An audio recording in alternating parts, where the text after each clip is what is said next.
పాత్రికేయ electronic media social media మిత్రులు సోదరులందరికీ ఉద్యమ నమస్సులు.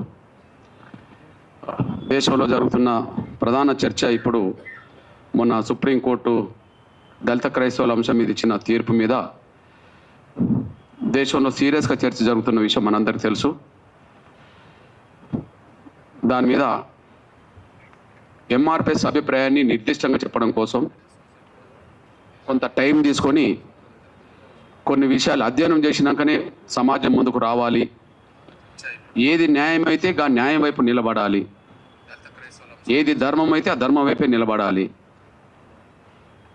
దాన్ని అడ్డుకునే శక్తులు ఏ రూపంగా ఉన్నా ఏ పేరుతో ఉన్నా వాటికి తలొగ్గకుండానే ముందుకు సాగాలని ఒక స్థిరమైన నిర్ణయం తీసుకున్నాకనే ప్రెస్ మీట్ పెడుతున్నాం. దీనికి అత్యంత ప్రాధాన్యత ఇస్తారని చెప్పి నేను ఆశిస్తున్నా. మీ సహకారం కోరుతున్నాను ప్లీజ్.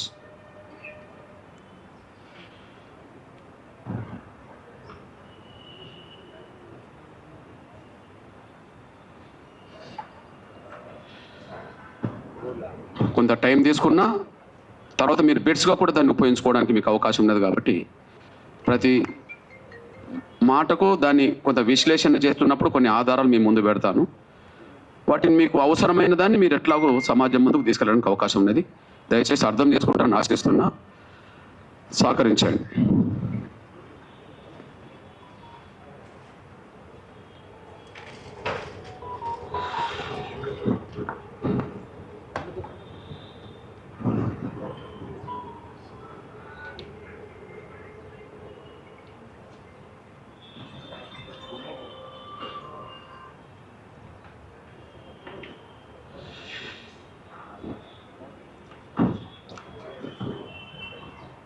దేశంలో ఉన్నబడే దళితులు క్రైస్తవ మతం పుచ్చుకుంటే వాళ్ళ ఎస్సీ హోదా రద్దే అని సుప్రీంకోర్టు ఇచ్చిన తీర్పును ఆ తీర్పుపై మేము తీవ్రంగా ఖండిస్తున్నాం. ఎంఆర్పిఎస్ పరంగా అందుకు బలమైన నిరసన కూడా మేము తెలియజేస్తాం. క్రైస్తవ మతంలోకి దళితులు మారితే వాళ్ళ ఎస్సీ హోదా రద్దు అనే తీర్పును మేము ఖండిస్తున్నాం. దానిపై బలమైన నిరసన కూడా వ్యక్తం చేస్తాం. ఈ సుప్రీంకోర్టు ఇలాంటి తీర్పు ఇవ్వడం వెనుక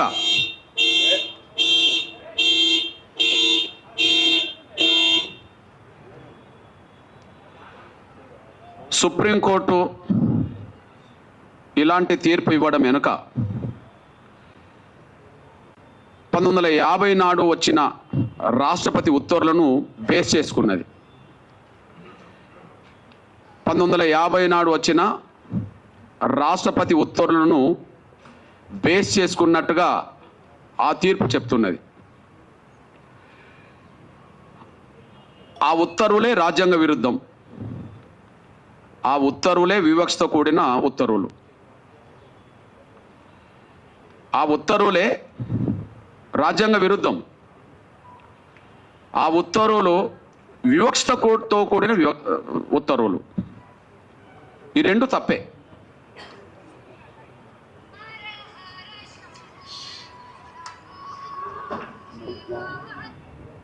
ప్లీజ్ నేను ముందు గుర్తు చేస్తున్నది ఏంటంటే, దళితులు క్రైస్తవులకు మారితే రద్దు కావాల్సింది ఎస్సీ హోదా కాదు.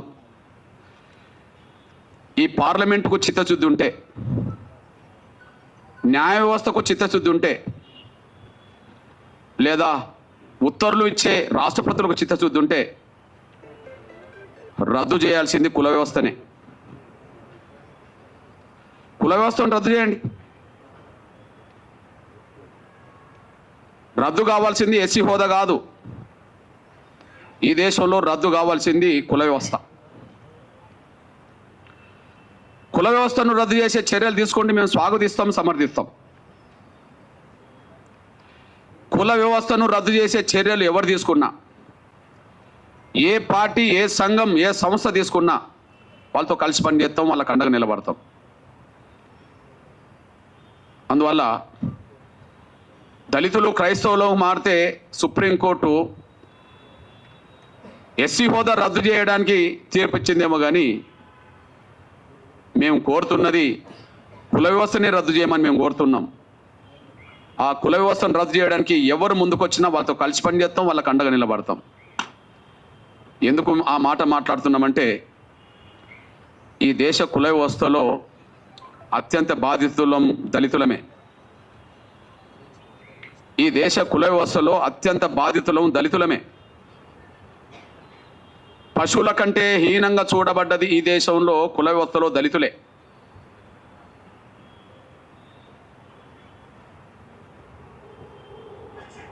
ఈ దేశంలో ఉండబడే ఇతర వర్గాల పౌరులకు ఉండబడే హక్కులు, స్వేచ్ఛ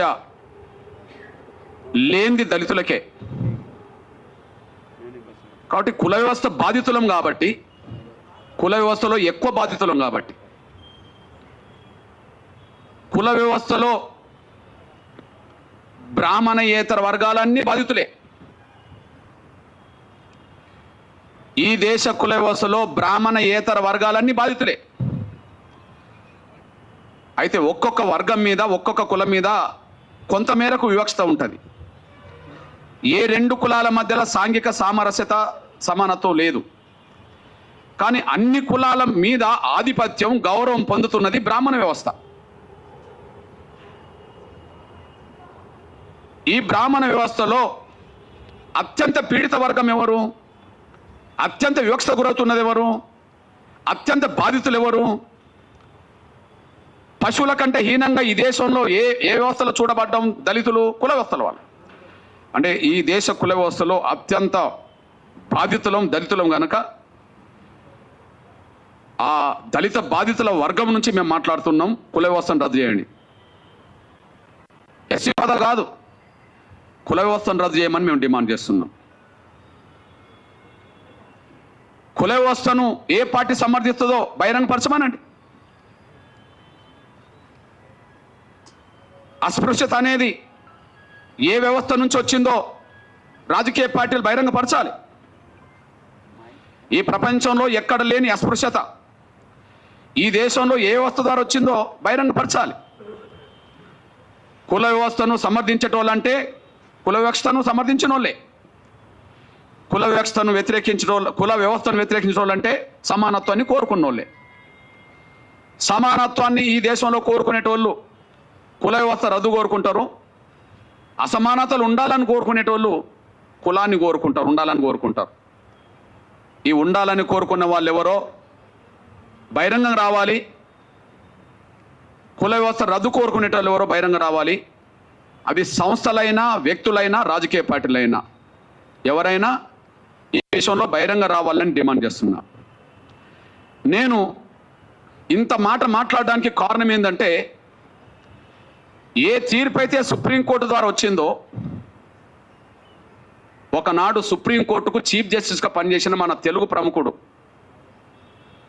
ఒకనాడు సుప్రీంకోర్టుకు చీఫ్ జస్టిస్గా పనిచేసిన మన తెలుగు ప్రముఖుడు, మాజీ చీఫ్ జస్టిస్ కోకా సుబ్బారావు, మాజీ చీఫ్ జస్టిస్ కోకా సుబ్బారావు ఈ తెలుగు నేల మీద అంబేద్కర్ గురించి, అంబేద్కర్ భావజాలం గురించి పరిచయం చేసిన మొదటి పుస్తకం డాక్టర్ ఎన్లూరి రాసింది. అది 6 దశాబ్దాల క్రితం వచ్చేసింది, ఇప్పటిది కాదు.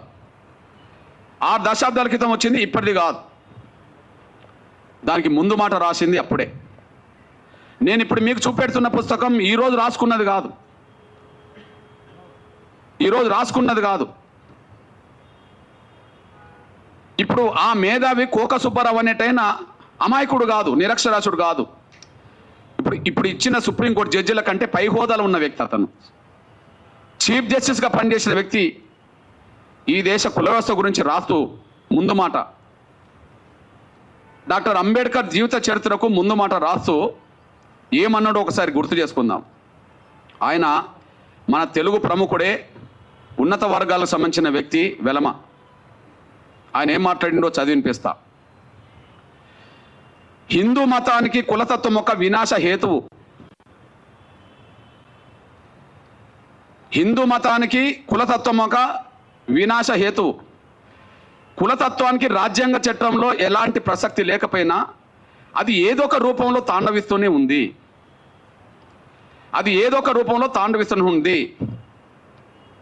చట్టం, సంఘ సంస్కరణ అనేవి రెండు కులతత్వ నిర్మూలనోద్యమంలో కలిసి పనిచేయాల్సిన అవసరం ఉన్నది. కుల వివక్షత పాటించద్దని చట్టం చెప్తున్నది. కానీ కుల వివక్షత పాటించద్దని ప్రధానంగా రాజకీయ పార్టీలు, వ్యవస్థ నడిపే సంస్థలు బలంగా ముందుకు రావట్లేదు, దళితులు తప్ప. అందులో గొప్ప మాట రాశాడు. చట్టం, సంఘ సంస్కరణ అనేది రెండు కులతత్వ నిర్మూలనోద్యమంలో కలిసి పనిచేయాల్సింది. అట్లా పనిచేయకుండా కుల నిర్మూలన జరగదు. అంతకంటే ముఖ్యంగా ఇంకో మాట చెప్తాడు. అస్పృశ్యత అంతం కావాలంటే కుల వ్యవస్థను కూకటి వేలతో కూల్చివేయాలి. అస్పృశ్యత అంతం కావాలంటే కుల వ్యవస్థను కూకటి వేలతో కూల్చివేయాలి. ఎందుకంటే అస్పృశ్యతకు కుల వ్యవస్థే మూల కారణం. ఇది నేను రాసింది కాదు. ఇప్పుడు ఇచ్చిన సుప్రీంకోర్టు జడ్జీల కంటే పెద్ద ఆయన చీఫ్ జస్టిస్ హోదాలో 16/4/1968 ఈ ముందు మాట రాశాడు. మళ్ళీ చెప్తున్నా, అస్పృశ్యత అంతం కావాలంటే కుల వ్యవస్థను కూకటి వేలతో కూల్చివేయాలి. ఎందుకంటే అస్పృశ్యత కుల వ్యవస్థనే కారణం. కాబట్టి అస్పృశ్యతను తొలగించాలంటే కుల వ్యవస్థ నిర్మూలన జరగాలి. కాబట్టి కుల వ్యవస్థ రద్దయితే పోయేదేంది? కుల వ్యవస్థ ఉండాలని ఎవరు కోరుకుంటుంటే బహిరంగ రావాలి. అస్పృశ్యతకు మూల కారణం కుల వ్యవస్థ. కుల వ్యవస్థ రద్దు కాకుండా శాశ్వతంగా అస్పృశ్యత నిర్మూలన జరగదు. ఒక చట్టం మాత్రమే పరిమితం చేస్తే, సంఘాలు, పార్టీలు పట్టించుకోకపోతే యథావిధిగా కొనసాగుతుంది. మనం చూస్తూనే ఉన్నాం. అట్లాంటప్పుడు కుల వ్యవస్థ రద్దు చేయాల్సిన బాధ్యత ఉన్నది కదా. ఆ మేధావి చెప్పిన మాటకు విలువనివ్వాలి కదా. ఆయన సుప్రీంకోర్టు చీఫ్ జస్టిస్ కదా. రెండో విషయం, మన దేశం బలహీనపడడానికి, మన దేశం ప్రపంచంలో గౌరవాన్ని పొందకపోవడానికి, మన దేశం బలహీనపడడానికి, మన దేశంలో ఉండబడే 140 కోట్ల మందిలో కేవలం భారతీయులమనే ఒక స్పృహ లేకపోవడానికి, కులమే కారణం కదా. ఇది ఈ దేశంలో ఒక మాయని మచ్చ కదా. భారతదేశానికి ఏ వస్త మాయని మచ్చ?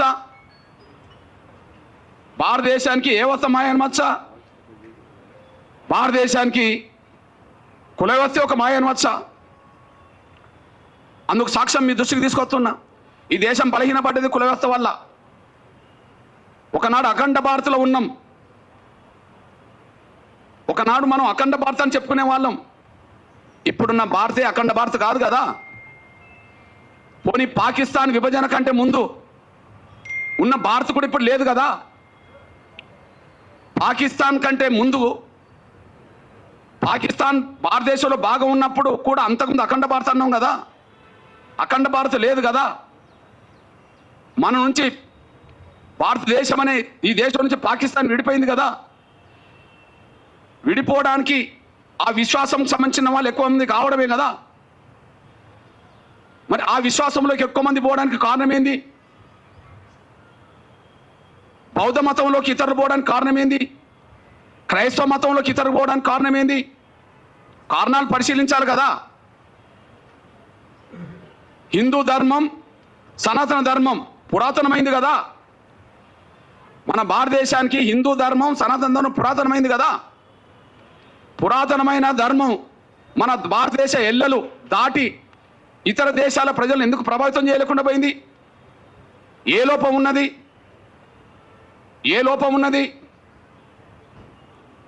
పురాతనమైంది కదా.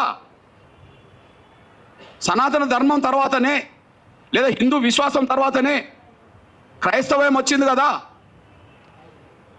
క్రైస్తవం వచ్చింది కదా, ఇస్లాం వచ్చింది కదా. క్రైస్తవం ఎక్కడో మొదలై వాళ్ళ ప్రపంచంలో ప్రతి దేశంలో ప్రభావితం చేస్తుంది కదా. ఇస్లాం ఎక్కడో మొదలై ప్రపంచ దేశాల్లో దాదాపు 60% 70% దేశాల మీద ప్రభావితం చేస్తున్నది కదా. అసలు మన దేశంను దాటి బయట ఎందుకు పోలేకపోయాం?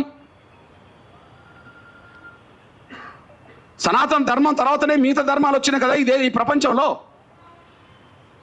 ఆ రెండు విశ్వాసాలకు సంబంధించిన వాళ్ళు ఎందుకు విస్తరించగలిగినరు?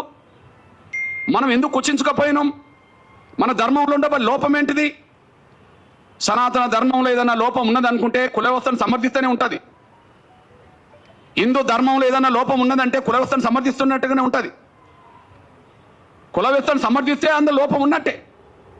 అది హిందూ ధర్మం అయినా సనాతన ధర్మం అయినా. కుల వ్యవస్థ సమర్థించకపోతే హిందూ ధర్మమే గొప్పది కావచ్చు, సనాతన ధర్మమే గొప్పది కావచ్చు. కానీ పురాతనమైన సనాతనమైన మన ధర్మం ప్రపంచాన్ని ప్రభావితం చేయలేకుండా పోయింది. కానీ ఇస్లాం ధర్మం మాత్రం ప్రపంచాన్ని ప్రభావితం చేస్తున్నది. ఈ దేశంలో మసీదులు లేని ఊరు కనిపిస్తుందా? ఈ దేశంలో చర్చిలు లేని ఊరు కనిపిస్తుందా? ఇస్లాం ఎక్కడ పుట్టింది, ఇవాళ ప్రపంచంలో ఏ స్థాయిలో నిలబడ్డది? క్రైస్తవం ఎక్కడ పుట్టింది, ఈ ప్రపంచంలో ఏ స్థాయిలో నిలబడ్డది? ఈ రెండింటికంటే ముందు హిందూ ధర్మం సనాతన ధర్మం అయినప్పుడు ప్రపంచాన్ని ఎందుకు ప్రభావితం చేయలేకుండా పోయినాం? మన లోపం ఏంటి? అఖండ భారత్ లేదు, స్వాతంత్రం కంటే ముందున్న భారత్ కూడా లేదు. అఖండ భారత్ లేదు, స్వాతంత్రం కంటే ముందున్న భారత్ కూడా లేదు. మన లోపాన్ని సరి చేసుకోకపోతే, మన లోపానికి కారణమైన కుల వ్యవస్థను రద్దు చేసుకోకపోతే ఇంకొక 100 ఏళ్లకు ఈ ఉన్న భారత్ ఉంటుందని గ్యారంటీ లేదు. వాస్తవం, సత్యం మాట్లాడడానికి భయపడాల్సిన అవసరం లేదు. ఎందుకు అఖండ భారత్ లేకుండా పోయిందో స్పష్టం చేయండి. ఎందుకు ఉన్న భారత్ కూడా భారత్ లేకుండా పోయిందో, స్వాతంత్రం కంటే ముందున్న భారత్ స్వాతంత్రం తర్వాత ఎందుకు లేకుండా పోయిందో స్పష్టం చేయండి. ఈ దేశంలో ఏ విశ్వాసాలు పెరిగినాయో స్పష్టం చేయండి. ఆ విశ్వాసాలు పెరగడానికి, విశ్వాసాలు గల ప్రజలు పెరగడానికి, ఆ సంఖ్య పెరగడానికి ఏం కారణమో చేయండి. ఎక్కడనో పుట్టిన ఇస్లాం ప్రపంచాన్ని ప్రభావితం చేస్తూ దేశంలో ఉన్నది కదా. ఆ ధర్మంలో లోపం ఉంటే ప్రపంచాన్ని ఎందుకు ప్రభావితం చేస్తుంది? క్రైస్తవ ధర్మంలో లోపం ఉంటే ప్రపంచాన్ని ఎందుకు ప్రభావితం చేస్తున్నది? మన ధర్మంలో సత్యం ఉంటే ఎందుకు బయటికి వెళ్ళలేకుండా పోయినాం? మన లోపానికి కారణం ఏంది? ఈ దేశ వ్యవస్థలో, మన ధర్మంలో కుల వ్యవస్థను ఎప్పుడైతే సమర్థించడం మొదలుపెట్టామో అక్కడి నుంచి ఒక మాయను మచ్చగా, ఈ కుల వ్యవస్థలో అందరూ సమానం కాదనే భావనతో ప్రత్యేకంగా దళితులను మనుషులుగా చూడకుండా వివక్షతగా, అంటరాని వాళ్ళుగా చూడడం వల్ల ఎవరొచ్చి మా ధర్మం గొప్పదని ప్రచారం చేస్తే, ఎవరొచ్చి మా ధర్మంలో సమానత్వం ఉన్నదని ప్రచారం చేస్తే, ఎవరొచ్చి మా ధర్మంలో అసమానతలు లేవని ప్రచారం చేస్తే, అసమానతలు గురవుతున్న వర్గాలు సమానత్వం దిశగా అడుగులేయడం కోసం ఎన్నో మార్గాలు ఎన్నుకున్నారు. ఇక్కడ మీ అన్నగా చెప్తున్నా నేను, 1950 ఆర్డర్, రాష్ట్రపతి ఆర్డర్ రాజ్యాంగ విరుద్ధం కదా. రాజ్యాంగ విరుద్ధంతో పాటు అది వివక్షత కదా. రాజ్యాంగ విరుద్ధం ఎందుకంటున్నా? భారత రాజ్యాంగంలో ఆర్టికల్ 25 ఉన్నది కదా. ఆర్టికల్ 25 ఏం చెప్తుంది? ఈ దేశ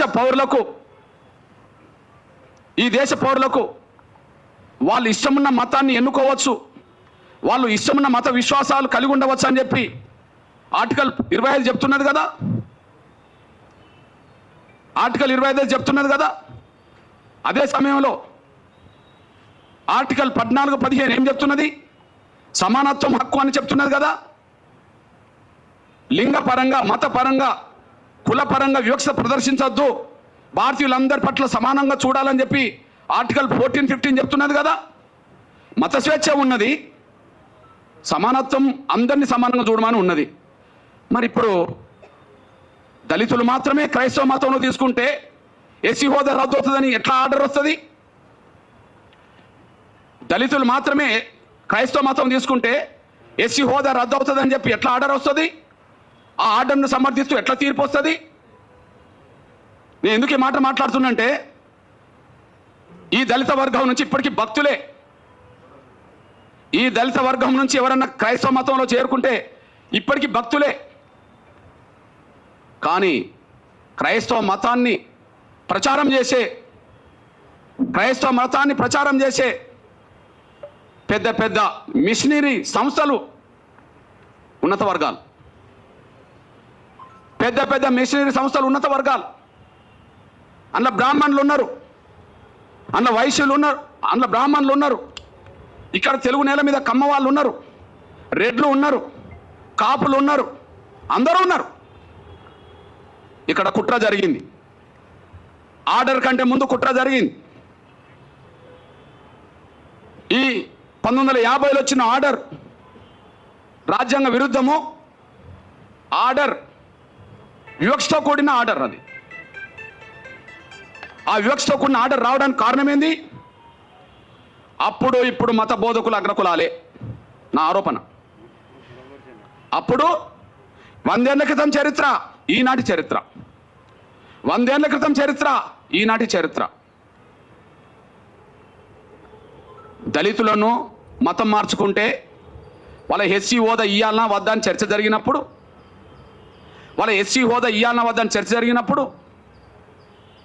ఈ దేశంలో మేము అందరం సమానమే, మాకు ఎలాంటి ఎస్సీ హోదా వద్దు, మాకు రిజర్వేషన్లు వద్దు అని చెప్పి రాజ్యాంగ సభలో చర్చల్లో పాల్గొన్నది ఈ దేశ క్రైస్తవుల తరపున ఒక దళితుడు లేడు. దళితులు క్రైస్తవులుగా భక్తులుగా మిగిలిపోయినరు.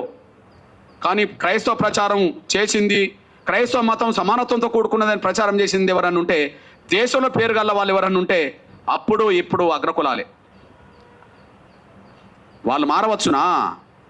వాళ్ళు మారమని చెప్పవచ్చునా?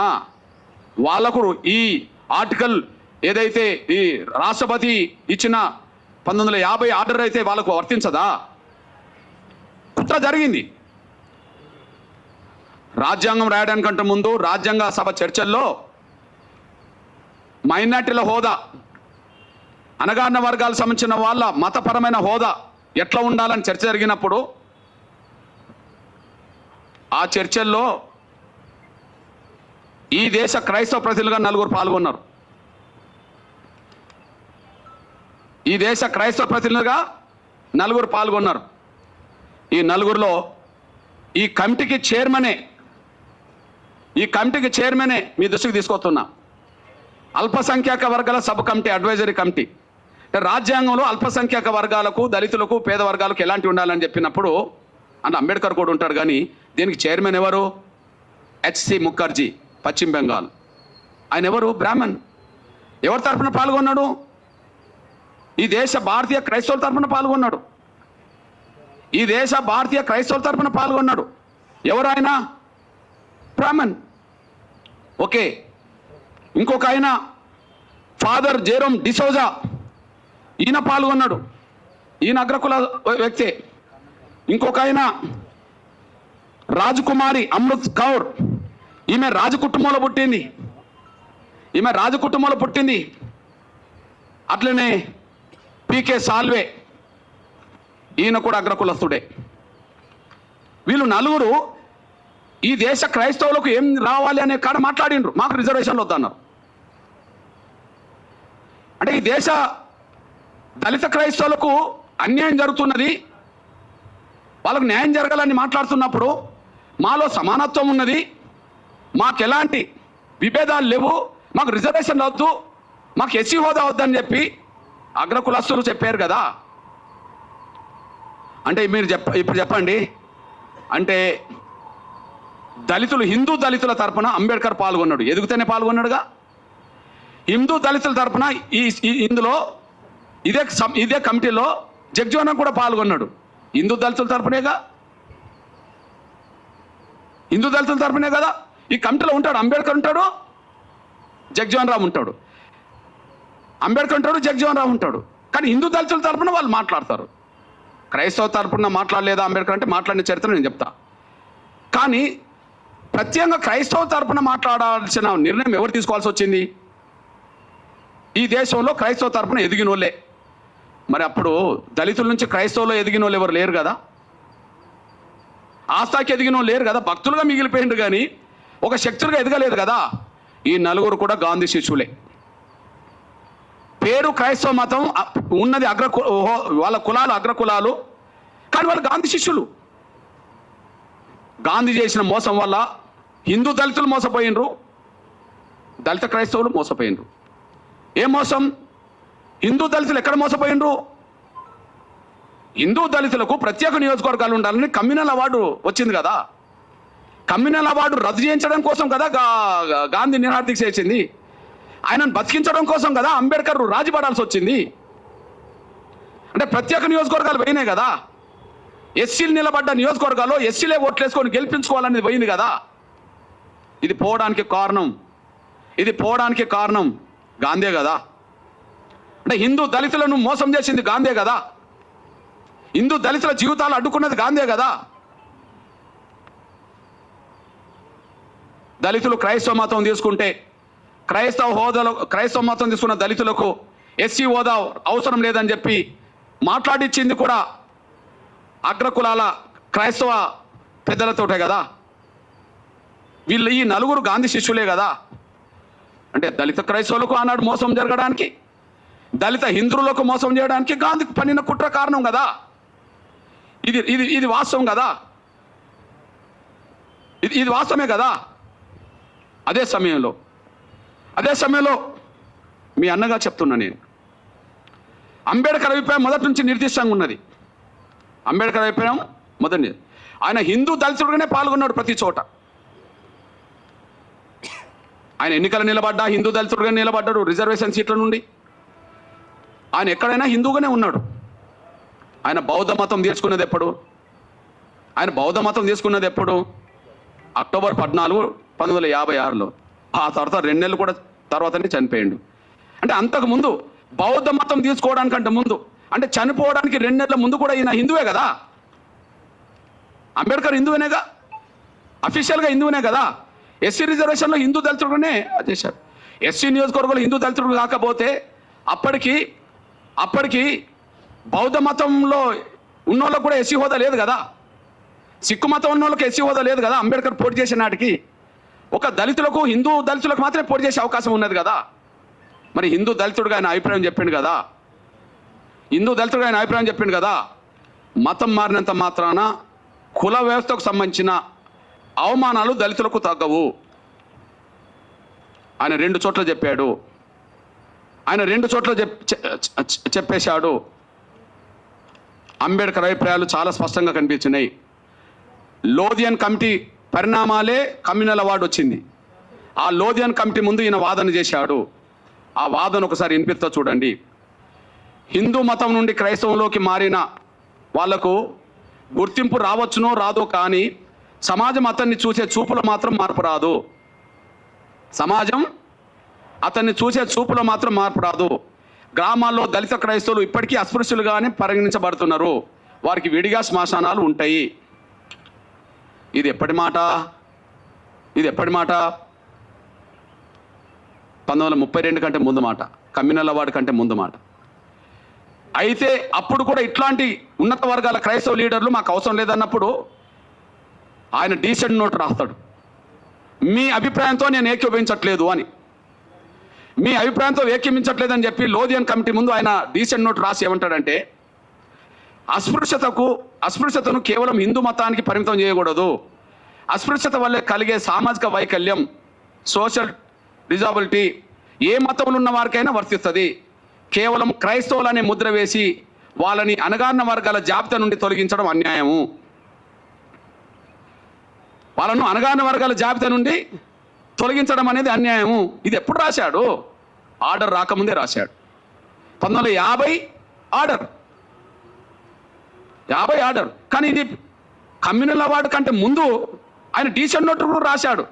దళితులు మతం మార్చుకుంటే వాళ్ళ ఎస్సీ హోదా రద్దు చేస్తామని మాట్లాడడం అనేది అది న్యాయం కాదు, అది మంచిది కాదని చెప్పి ఆయన స్పష్టం చేశాడు. అంతేకాకుండా చాలా సందర్భాల్లో ఆయన మాట్లాడాడు. రాజ్యాంగ సభలో కూడా మాట్లాడాడు. దళితులు ఏ మతం పుచ్చుకున్నా వాళ్ళు దళితులుగానే పరిగణించబడుతున్నారు. దానికి కారణం ఈ దేశ కుల వ్యవస్థే డామినేట్ చేస్తున్నది. ఈ దేశ కుల వ్యవస్థ ముందు మత విశ్వాసాలు కూడా వెనుకబడిపోతున్నాయి.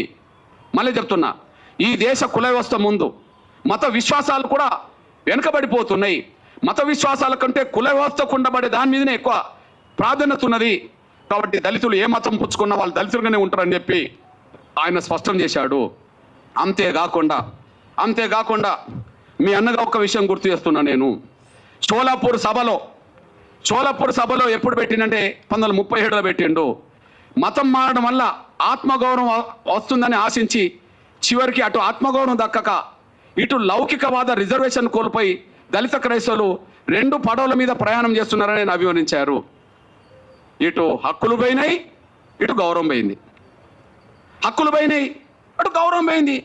దళిత క్రైస్తవులు అయినంత మాత్రాన ఉన్నత వర్గాల క్రైస్తవులలో పెట్టే సమాధుల కాడ వీళ్ళని పెడతారా? గౌరవం లేదు, అందులో మారిందని చెప్పి హక్కులు పోయినాయి. రెండిటికి చెడిపోయిండ్రు అని చెప్పి, రెండిటికి నష్టపోయిందని చెప్పి డాక్టర్ బాబాసాహెబ్ అంబేద్కర్ మాట్లాడిండు. ఇప్పుడు మీ అన్నగా చెప్తున్నా, మీకు లేటెస్ట్ ఉదాహరణ చెప్తున్నా. 100 ఏళ్ల క్రితం క్రైస్తవ వ్యవస్థ మీద 100 ఏళ్ల క్రితం ఉన్నత వర్గాల ప్రభావమే ఉన్నది. వాళ్ళు ప్రచారకులు, వీళ్ళు భక్తులు, అంతే. వాళ్ళ ప్రచారకులు, వీళ్ళు భక్తులు. ఇప్పటికీ 100 ఏళ్ల తర్వాత చరిత్ర చెప్తున్నా నేను. పేర్లు 100 ఏళ్ల తర్వాత చరిత్ర చెప్తున్నా, వాళ్ళ పేర్లు. ఇప్పుడు చూడండి, చౌత ఈ తెలుగు నేలను క్రైస్తవ మత ప్రచారాన్ని 99% ప్రభావితం చేసే పెద్ద ఫాదర్ల పేరు, పాస్టర్ల పేరు, బ్రదర్స్ పేరు మీకు చదివి వినిపిస్తా. ఇలా ఒక్క దళితుడి పేరు చెప్తే నేను 100 ఏళ్ల క్రితం 4 పేరు చెప్పాను. 100 ఏళ్ల తర్వాత 10 మంది పేరు చెప్తా. ఒక్కసారి ఆ 10 మంది పేర్లు వినండి. బ్రదర్ అనిల్ కుమార్, వైఎస్ రాజశేఖర్ గారు అల్లుడు. బ్రదర్ అనిల్ కుమార్, వైఎస్ రాజశేఖర్ గారు అల్లుడు. చాలా గొప్ప ప్రచారకుడు, బ్రాహ్మణ్.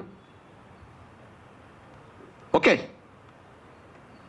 ఆయన పెద్ద ప్రచారకుడు అని చెప్పి మా బ్యాచ్, ఆయన గొప్ప ప్రచారకుడు అని చెప్పి వీళ్ళు వెళ్తారు. అక్కడ దాకా ఎదుగరు వీళ్ళు, కానీ ఎక్కడికి వెళ్తారు? ప్రచారకుడు ఎవరు? అనిల్. ఇప్పుడు మీరు చూడండి, ఒకే చోట ఉండి 100ల చోట్ల వీడియో, అది కెమెరాలు పెడతారు. ఏంటిది అది? డిజిటల్కి సంబంధించిన పెట్టి లక్షల మందిని ప్రభావితం చేసే బ్రదర్ సతీష్ కుమార్, లక్షల మందిని ప్రభావితం చేసే బ్రదర్ సతీష్ కుమార్ ఓసీ కాపు. ఓకే, ఓసీ కాపు. బ్రదర్ కేఏ పాల్ ప్రపంచ సువార్థికుడే, మనందరూ తెలుసు. ఇక్కడ నుంచి ప్రపంచ దేశానికి ప్రభావితం చేసే వ్యక్తి, Kapu. Okay, brother John Wesley, brother Rajahmundry కేంద్ర జాన్ వెస్లీ, ఇతను మన మంగళి సోదరుడు, చాలా ప్రభావితం చేస్తున్నాడు, BC. Vijay Paul Reddy, brother Vijay Paul Reddy చాలా ప్రభావితం చేస్తున్నాడు. Jayaprakash Paul Brahmana, Jayaprakash Paul Brahmana. Shyam Kishore, pastor Shyam Kishore OC Kamma. Okay, OC Kamma. Stephen Paul, pastor PJ Stephen Paul OC Brahmana. Hosanna మినిసిస్ John Wesley Kapu. Pastor Shalem Raj BC, pastor Shalem Raj BC. మా దళితుడు ఎక్కడున్నాడో నాకు అర్థమే అవుతలేడు.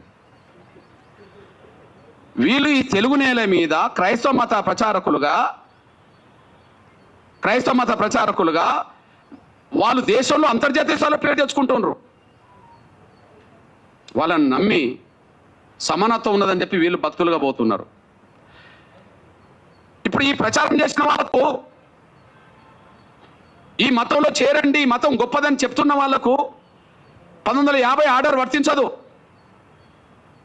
1950 ఆర్డర్ వర్తించదు. వాళ్ళ కులం వాళ్ళ కులంగానే ఉంటుంది. వాళ్ళ కులం వాళ్ళ బ్రాహ్మణ కులమే, వాళ్ళు ఓసీలే.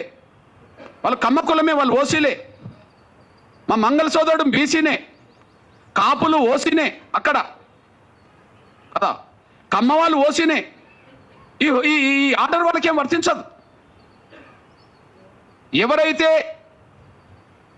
క్రైస్తవ మతం చాలా గొప్పదని ప్రచారం చేసి దూసుకెళ్తున్నారో, పేరు తెచ్చుకుంటున్నారో, ప్రతి ఆదివారం, శనివారం, శుక్రవారం ప్రతిరోజు ప్రార్థన పేరుతో దశమభాగం తీసుకుంటున్నారో, ప్రార్థనల పేరుతో దశమభాగం కోరుతున్నారో, అసలు దశమభాగం ఇవ్వకపోతే కూడా దేవుడు అంగీకరించాడని చెప్పి మళ్ళీ భయభ్రాంతులు గురి చేస్తున్నారో, వాళ్లకు ఈ ఆర్టికల్, ఈ రాష్ట్రపతి 1950కి సంబంధించిన ఆర్డర్ వర్తించదు. ఆర్డరు మేము గొర్రెలేం కదా, వర్తిస్తాయి. దళితులు వాళ్ళు గొర్రెలాగా భావించుకుంటారు. వాళ్ళకు వీళ్ళకి వర్తిస్తుంది ఆర్డర్, వాళ్ళకు వర్తించదు. మీరు చెప్పండి, ఇది వివక్షత కాదా? అసలు ఆర్డర్ రాజ్యాంగ విరుద్ధం అన్నా నేను. ఆర్టికల్ 14కు 15కు విరుద్ధం, సమానత్వ స్వేచ్ఛకు విరుద్ధం, ఆర్టికల్ 25కు విరుద్ధం, మత స్వేచ్ఛకు విరుద్ధం. అంటే బ్రాహ్మణులు మాత్రం క్రైస్తవ మతం పుచ్చుకోండి అంటే ప్రచారం చేయవచ్చునా? కాపులు, కమ్మోళ్ళు, రెడ్డోళ్ళు క్రైస్తవ మతం పుచ్చుకోండి, ఇందులో గొప్ప ధర్మం ఉంటే ప్రచారం చేయవచ్చునా? దశమభాగం పేరుతో వాళ్ళు బాగా వెనుకేసుకోవచ్చునా? దళితులు మాత్రం మతం మార్చుకుంటే వాళ్ళు ఎస్సీలు కాకుండా పోతారా? బ్రాహ్మణులు అయినప్పుడు, క్రైస్తవ మతం పుచ్చుకున్న వాళ్ళు బ్రాహ్మణులుగానే ఉన్నప్పుడు, వాళ్ళు ఓసీలు అయినప్పుడు, క్రైస్తవ మతం పుచ్చుకున్న వాళ్ళు కమ్మోళ్ళు అయినప్పుడు, వాళ్ళు ఓసీలు అయినప్పుడు, కాపులు ఓసీలు అయినప్పుడు, ఓసీలుగా ఉన్నప్పుడు, రెడ్లు ఓసీలుగా ఉన్నప్పుడు వాళ్ళకి ఈడబ్ల్యూఎస్ రిజర్వేషన్ వర్తిస్తున్నాయి కదా, వాళ్ళకి ఈడబ్ల్యూఎస్ రిజర్వేషన్ వర్తిస్తున్నాయి కదా. ఇప్పుడు ఎస్సీ ఎస్టీ యాక్ట్ వీళ్ళకి వర్తించదు, రేపు రిజర్వేషన్ వర్తించవద్దు అని అంటుండ్రు కదా. ఎస్సీ యాక్ట్ వర్తించదు, రేపు రిజర్వేషన్ కూడా వర్తించవని మీరు తీర్పులు చెప్పారు కదా ఆర్డర్ పట్టి. అంటే వాళ్ళకు రిజర్వేషన్ కూడా వర్తించవచ్చునా? వాళ్ళ కులహోదాగానే ఉండాలనా? వాళ్ళ కులహోదాగానే ఉండాలి. వాళ్ళ బ్రాహ్మణులు ఓసీ హోదా ఉండాలి. వాళ్ళు క్రైస్తవ మతం పుచ్చుకున్నా, ప్రచారం చేసినా వాళ్ళ ఓసీ హోదా పోతలేదు, వాళ్ళ బ్రాహ్మణ కులం హోదా పోతలేదు, కమ్మల హోదా పోతలేదు, రెడ్ల హోదా పోతలేదు, కాపుల హోదా పోతలేదు. చివరికి మా బీసీలు కొంతమంది ప్రచారకులు, మత ప్రచారకులు అవుతే వాళ్ళ హోదా బీసీలు కానీ మంగళగానే ఉంటుంది. ఇక్కడ దళితులు మాత్రం మా మీద వివక్ష ఉన్నది నిజమే కదా, పోనీ మతం మార్చుకుంటా అంటే పోతా అని చెప్పి నమ్మిపోతే ఎస్సీ హోదా రద్దు చేస్తారా? ఇది వివక్ష కూడిన ఆర్డర్ కాదా? ఇది రాజ్యాంగ విరుద్ధం కాదా? ఇది వివక్ష కూడిన ఆర్డర్ కాదా? ఇది రాజ్యాంగ విరుద్ధం కాదా? మా మీద రుద్దుతారా? మేము ఏం తినాలి, మేము ఏ విశ్వాసం కలిగి ఉండాలని మా మీద రుద్దుతారా? మేమేం తినాలి, ఏ బట్టలు కట్టుకోవాలి, ఏ విశ్వాసం కలిగి ఉండాలని రుద్దుతారా? ఆ రుద్దడం అనేది రాజ్యాంగ విరుద్ధం కాదా?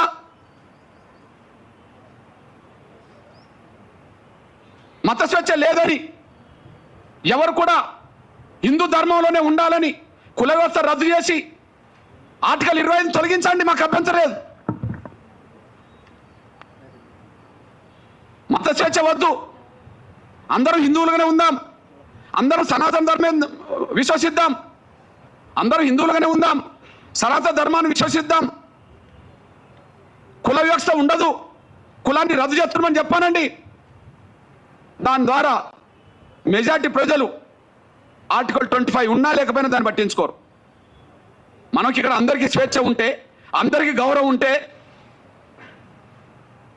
ఈ మత విశ్వాసాల్లో, హిందూ ధర్మంలో లేదా సనాతన ధర్మంలో ఏదో ఒక లోపం లేకపోతే, కుల వ్యవస్థను సమర్థించే వ్యవస్థ లేకపోతే ఇన్ని ఎందుకు వస్తాయి?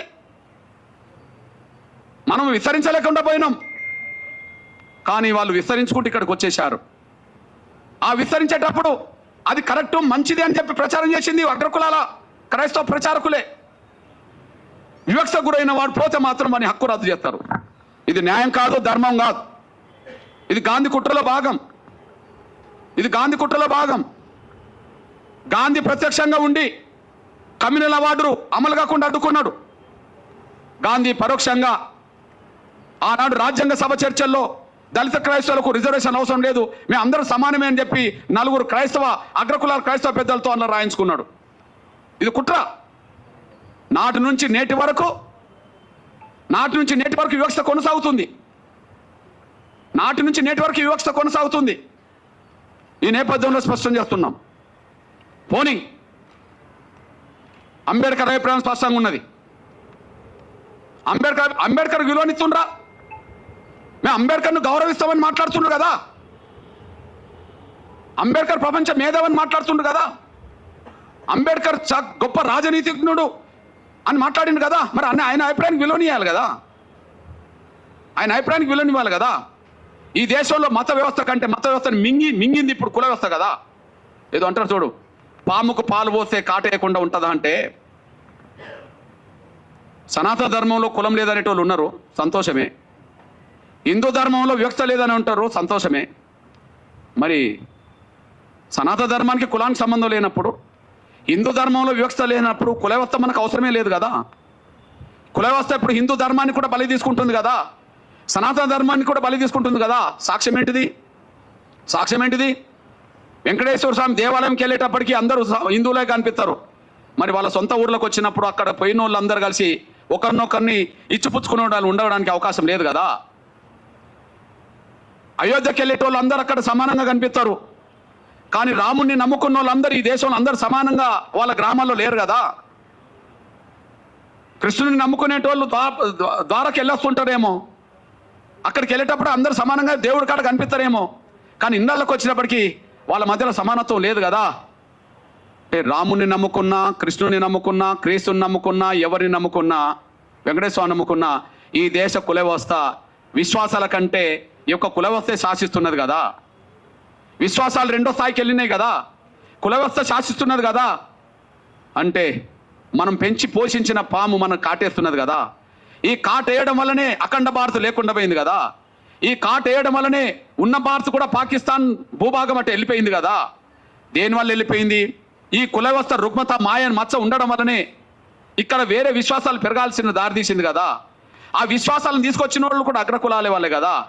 తీసుకొచ్చిన వాళ్ళది తప్పు కాదు, ప్రచారం చేసిన వాళ్ళది తప్పు కాదు, నమ్ముకున్న వాళ్ళది తప్పు అని చెప్పి దళితుల్ని బలి చేయాలని చూస్తే అది న్యాయం కాదనే విషయం కూడా మర్చిపోవద్దని నేను సవినం కోరుతున్నాను. నేను ఈ నేపథ్యంలో ఇక్కడ ముందు ఆర్డర్ ఏం చెప్పింది? 1950లో ఆర్డర్ హిందువులు తప్ప మిగతా ఏ మతం నమ్ముకున్నా వాళ్ళకు ఎస్సీ హోదా ఉండదు అని చెప్పేసింది. ఓకే, ఆర్డర్ ఏమన్నా ఖురానా, భగవద్గీత లేకపోతే బైబిలా? మనం మార్చుకునేదే కదా. రాష్ట్రపతి ఆర్డర్ను మనం మార్చుకునేది కదా. ముందు 1950లో రాష్ట్రపతి ఆర్డర్ వచ్చే సమయానికి ఒక హిందువులు తప్ప ఎస్సీ హోదాకు మిగిలిన ఎవరు కూడా వర్తించదని చెప్పింది కదా. మరి తర్వాత 56లో దాన్ని సరి చేసుకున్నారు కదా. 56లో ఇంకో ఆర్డర్ వచ్చింది కదా. అందులో సిక్కులు కూడా ఎస్సీ హోదా వర్తించదని చెప్పింది కదా. అంటే సిక్కుల్లో కూడా కుల వ్యవస్థ ఉన్నదని చెప్పినట్టే కదా. మరి మొదటి ఆర్డర్ 2వ ఆర్డర్ సవరించుకున్నారా లేదా? మొదటి ఆర్డర్ నుంచి 2వ ఆర్డర్ సవరించిండ్రా లేదా? 50లో 56లో 2వ ఆర్డర్ను మళ్ళీ 3వ ఆర్డర్ సవరించిండ్రా లేదా? 90లో ఎవరికి అవకాశం ఇచ్చిండ్రు? బౌద్ధులకు అవకాశం ఇచ్చిండ్రా లేదా? అంటే బౌద్ధ మతంలో మళ్ళీ కుల వ్యవస్థ ఉన్నదని ఒప్పుకున్నారా లేదా? ముందేమో హిందూ వ్యవస్థే ఈ అస్పృశ్యతకు కారణమని చెప్పి మీరే మాట్లాడుతున్నారు. హిందూ వ్యవస్థ తప్ప మిగతా ఏ వ్యవస్థలో అస్పృశ్యత లేదని చెప్పిండ్రు. కానీ 50 వచ్చినప్పటికీ మళ్ళీ సిక్కుల్లో సమానత్వం బోధించినా కుల వ్యవస్థ ప్రభావితం చేస్తుందని మళ్ళీ చెప్పేశారు. తర్వాత బౌద్ధంలో సమానత్వం ఉన్నదని బౌద్ధం ప్రచారం చేసినా ఈ దేశ కుల వ్యవస్థలో మళ్ళీ దళితులు అక్కడ దళితులుగానే ఉన్నారని మీరు చెప్పేశారు. అంతే కదా. మరి ఈ దేశంలో సమానత్వం గురించి క్రైస్తవ సమాజం ప్రచారం చేయవచ్చు, కానీ కుల వ్యవస్థ అధిగమించిందా లేదా దాన్ని? ప్రపంచంలో ఎక్కడ కుల వ్యవస్థ లేదు కాబట్టి క్రైస్తవం అంతా సమానత్వంగానే ఉంటుంది. ప్రపంచంలో ఎక్కడ కూడా ఇస్లాం సమానత్వాన్ని బోధించింది కాబట్టి అక్కడ కుల వ్యవస్థ లేదు కాబట్టి ఉంటుంది. కానీ ఇక్కడ ఉన్నది కదా. మరి ఇక్కడ ఉండకపోతే బీసీ రిజర్వేషన్లో ముస్లింలు వచ్చారు కదా, ఏ గ్రూపులో ఉన్నారు కదా, బి గ్రూపులు ఉన్నారు కదా, అంటే సామాజిక వ్యవస్థ ఇక్కడ పడ్డది కదా. అంటే ఈ దేశంలో హిందూ విశ్వాసంలో ఉన్న కుల వ్యవస్థ ఉండడం వల్ల వివక్షత కొనసాగుతుంది. సిక్కు ధర్మం ఉన్నా కొనసాగుతుంది, బౌద్ధ ధర్మం ఉన్నా కొనసాగుతుంది, క్రైస్తవ ధర్మం ఉన్నా కొనసాగుతుంది. కుల వ్యవస్థ ప్రభావం ఇస్లాం మతం కూడా ఇక్కడ పడుతుంది. నేను ఒక మాట చెప్తున్నదంటే, ఈ దేశంలో కుల వ్యవస్థ ఉన్నంత వరకు ఎన్ని గొప్ప మతాలు ఇక్కడికి వచ్చినా, ఎన్ని గొప్ప గొప్ప విశ్వాసాలు కూడా ఇక్కడికి వచ్చినా కుల వ్యవస్థ ప్రభావానికి లోనవుతున్నాయనేసి మనం మర్చిపోవద్దు. గొప్ప గొప్ప మతాలే కదా, చాలా గొప్ప మతాలని మనమే అంటున్నాం కదా. ఆ మతాలు ఇక్కడికి వచ్చినప్పుడు ఏ దానికి లోనవుతున్నాయి? క్రైస్తవ మతం గొప్పదే, సమానత్వం ప్రదర్శించింది.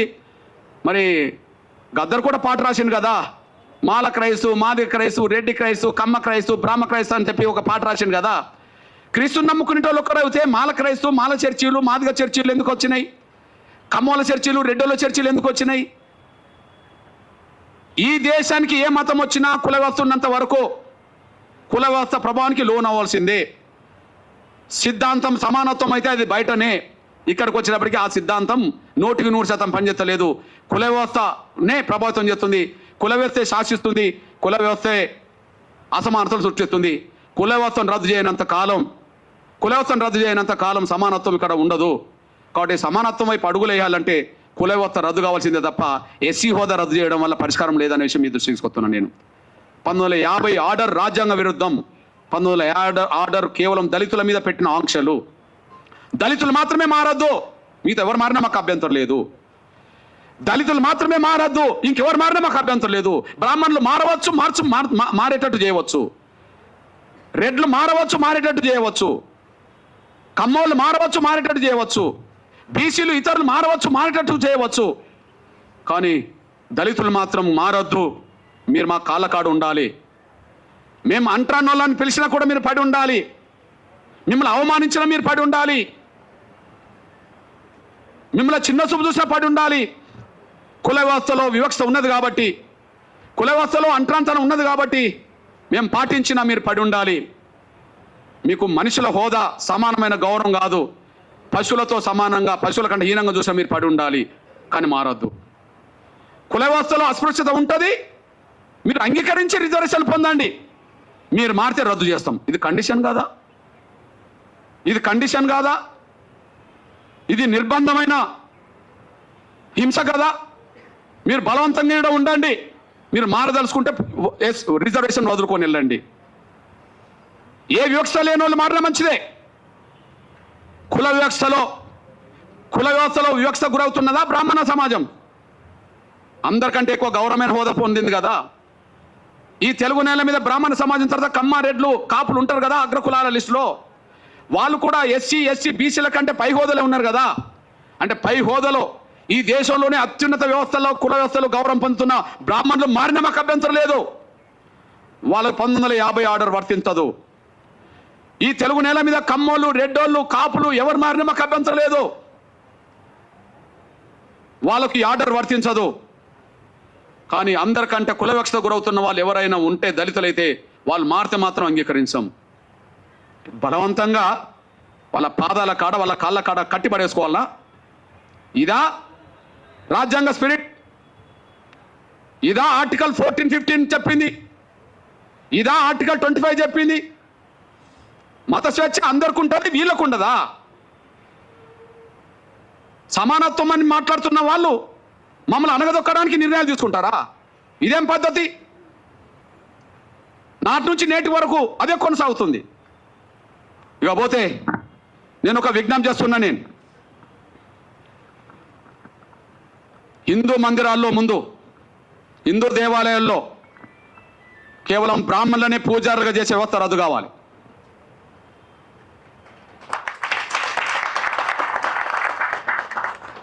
కేవలం బ్రాహ్మణులనే పూజారిగా చేసే వ్యవస్థ రద్దు కావాలి. ఏంది అది పేటెంటా? ఎందుకు రద్దు కాదు? ఈ రాజ్యాంగంలో ఏదైనా రద్దు చేయవచ్చుగా. ఈ రాజ్యాంగం ఈ దేశంలో కుల వ్యవస్థ వద్దనుకుంటే రాజ్యాంగం రద్దు చేస్తుంది కదా. పార్లమెంట్లో బిల్లు పాస్ అవుతే రద్దు అవుతుంది కదా. దానికి అనుగుణంగా రాష్ట్రపతులు ఆర్డర్లు తీయవచ్చు కదా. ఎందుకు రద్దు కాదు? ఎందుకు రద్దు కాదు? నేను అంటున్నా, ఈ దేశ హిందూ దేవాలయాల్లో భక్తులు అన్ని వర్గాల వాళ్ళు ఉన్నప్పుడు పూజారులు మాత్రం బ్రాహ్మణులు మాత్రం ఎందుకు ఉండాలి? వెంకటేశ్వర స్వామిని నమ్ముకున్న వాళ్ళు హిందూ సమాజంలో అన్ని వర్గాల వాళ్ళు ఉన్నారు. రాముణ్ణి నమ్ముకున్న వాళ్ళు హిందూ సమాజంలో అన్ని వర్గాల వాళ్ళు ఉన్నారు. ఓకే, కృష్ణుడిని నమ్ముకున్న వాళ్ళు, ఇతరులు నమ్ముకున్న వాళ్ళు అన్ని వర్గాల్లో ఉన్నారు కదా. దేవుడి దగ్గర, గర్భగుడి దగ్గర పూజారి వృత్తి చేసే కాడ బ్రాహ్మణులు ఎందుకు ఉండాలి?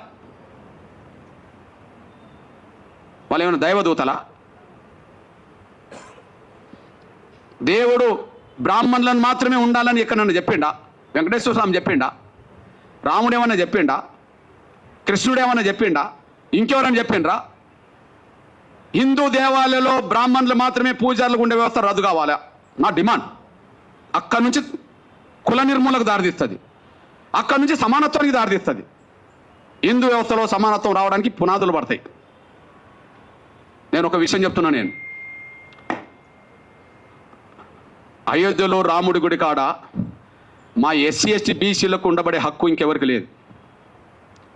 అది శ్రీకృష్ణ మందిరమైనా, అయోధ్య మందిరమైనా, రామాలయాలు ఎక్కడుంటాయో అక్కడ ఎస్సీ ఎస్టీ బీసీలకు ఉండబడే అంత రైట్ ఇంకెవరికి లేదు. ఓకే, నేను సాక్ష్యం చెప్తున్నా. మనం రామరాజ్యం గురించి మాట్లాడతాం. రాముడు పరిపాలించినాకనే రామరాజ్యం కదా, పరిపాలించక ముందు కాదు కదా. రాముడు ఒక రాజుగా, మనం నమ్ముకున్న వాళ్ళకు విశ్వాసం దేవుడు. ఆయన భౌతికంగా వ్యక్తిగా జీవించాడు కాబట్టి ఒక రాజు, క్షత్రియ కులం, క్షత్రియ వంశం. రాముడు ఏ వంశం? క్షత్రియ వంశం, అంతే కదా. రాముడు ఏ వంశం? క్షత్రియ వంశం. ఓకే, నేను అంటున్నా, జై శ్రీరామ్ అని అందరం అంటాం అనుకో. రాముడి గొప్ప లక్షణాలు ఆయన పరిపాలన ద్వారా తెలిసినాయి కదా ఎక్కువ. రామరాజ్యం అని ఎందుకు అంటున్నాం? రాముడికి తమ్ముడు ఉన్నాడు, భరతుడు. రాముడి కంటే ముందు పరిపాలించిండు కదా. రాముడు అయోధ్యకు వచ్చినప్పుడు తండ్రి మాటకు, సవతి తల్లి మాటకు, పినతల్లి మాటకు కట్టుబడి ఉండి రాముడు అడవికి వచ్చాడు కదా, సీతను, శ్రీమతి గారిని పట్టుకొని, తమ్ముడిని పట్టుకొని. అప్పుడు ఎవరు పరిపాలించిండ్రు?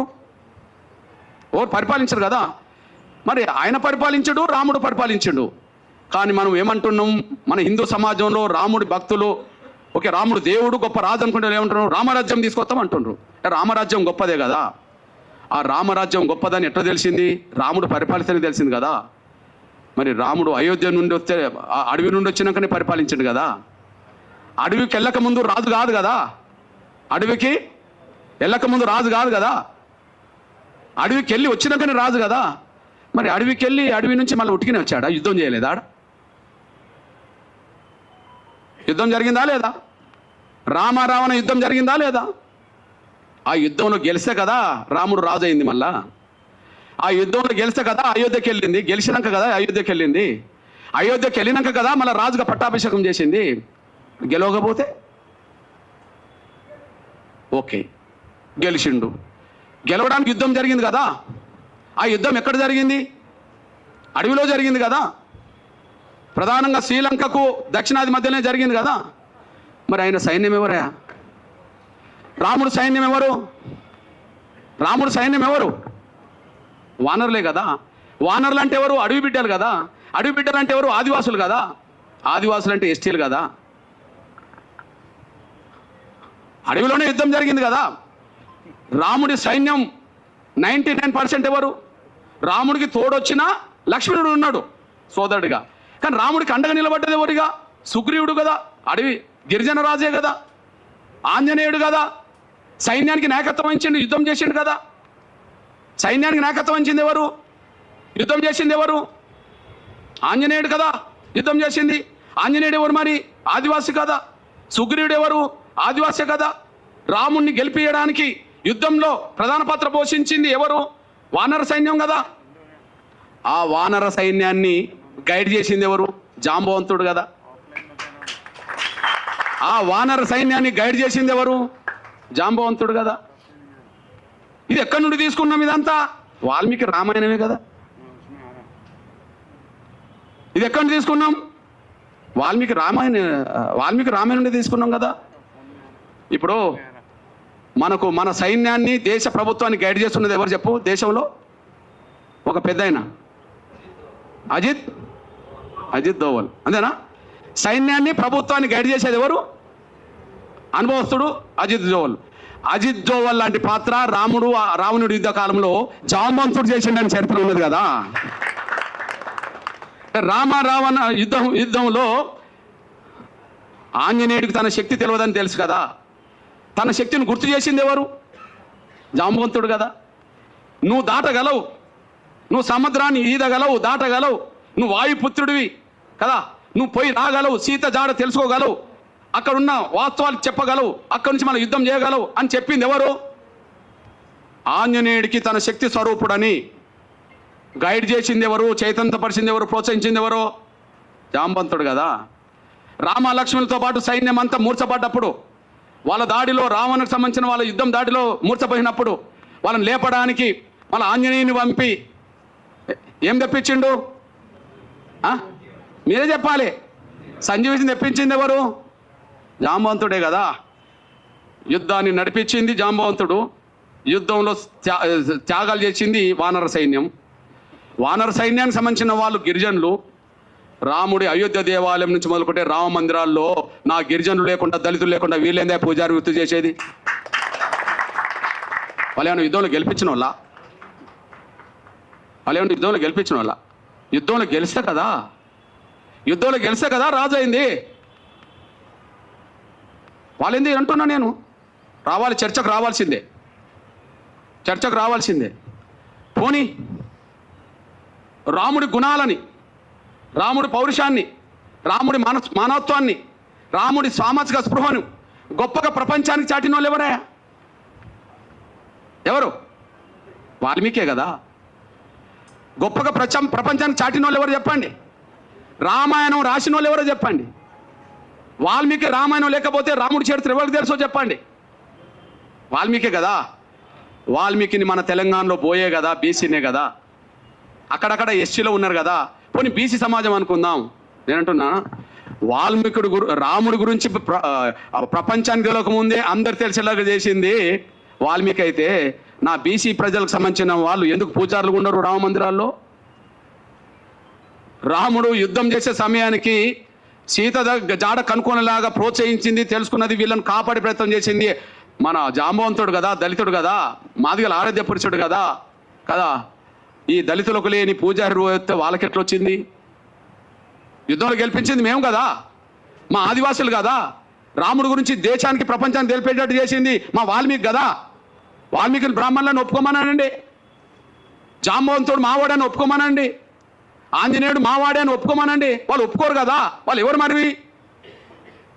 ఆంజనేయ వారసత్వం వానరులు అవుతానేమో గిరిజనులు, జాంబవంతుడు అయితేనే దళితుడు, మాదిగా. వాల్మీకి పోయా.